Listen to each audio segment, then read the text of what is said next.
Welcome to another episode of Mountain Standard True Crime. This episode is a short video about a cold case in Utah that was recently solved, and a serial killer was charged with the murder. Here we go.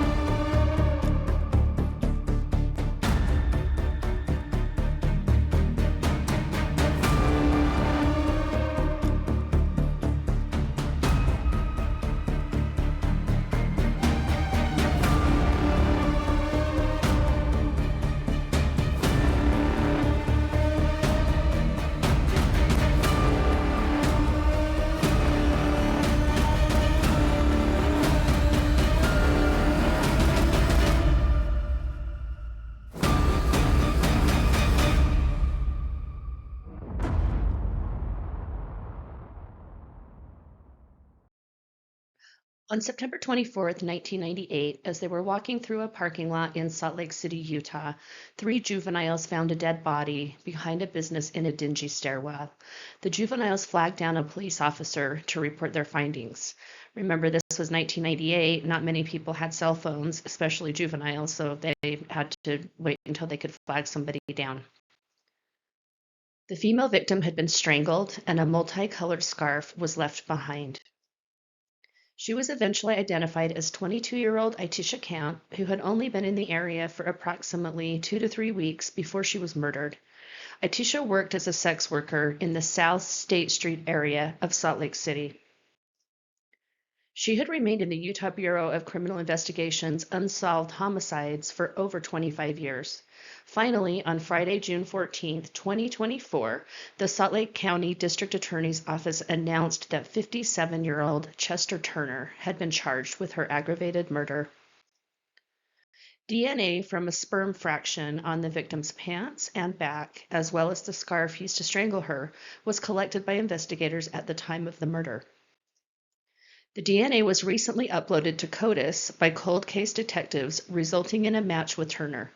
CODIS, C-O-D-I-S, is an acronym for the FBI's Combined DNA Index System, which is a national system of computer databases designed by the FBI to store DNA profiles from individuals as well as crime scene evidence.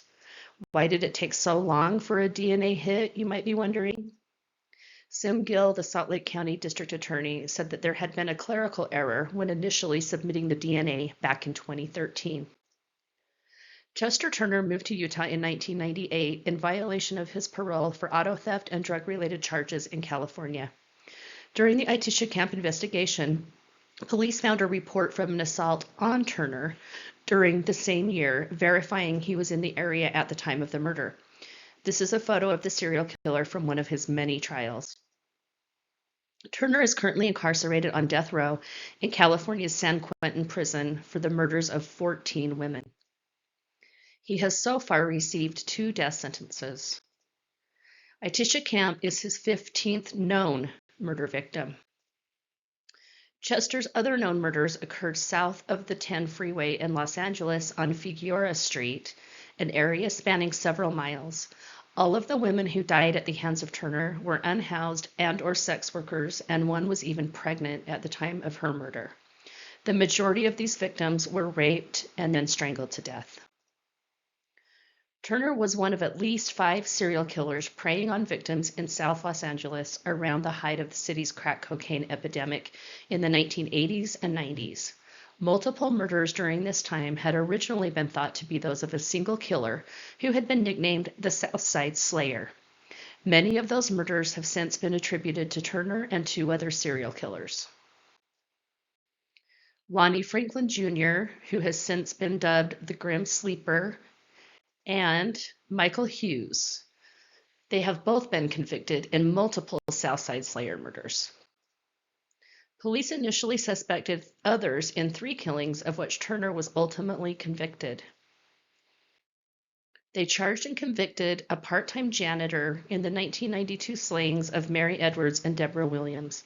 That poor man spent 11 years behind bars until 2004, when DNA tests exonerated him and implicated Turner. Another man was charged in connection with the death of Cynthia Annette Johnson, who was killed in 1997.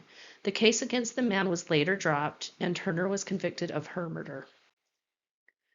Turner was initially convicted of murdering Diane Johnson, 21, who was found dead in March 1987, Annette Ernest, 26, who was killed in October 1987, Anita Fishman, 31, who was murdered in January 1989, Washington, no first name published, 27, was the visibly pregnant victim when she was slain in September 1989.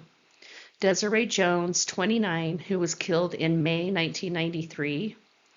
Andrea Triplett, 29, who was strangled April 2, 1993 in South Los Angeles.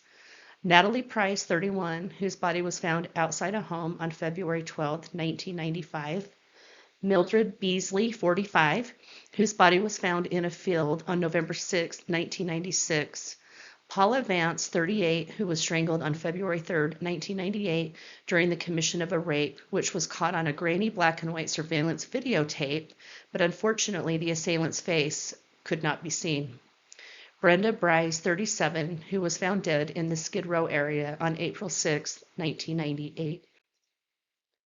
Turner lived within 30 blocks of each of the killings, with Bryce's body discovered in downtown Los Angeles, just 50 yards from where he was living at the time. He was linked to the murders through DNA test results after being arrested and convicted of raping a woman on Skid Row. We don't yet know if he will receive additional sentencing for Atisha's murder. Thank you for watching and/or listening. Until next time, please be aware of your surroundings at all times and be safe always.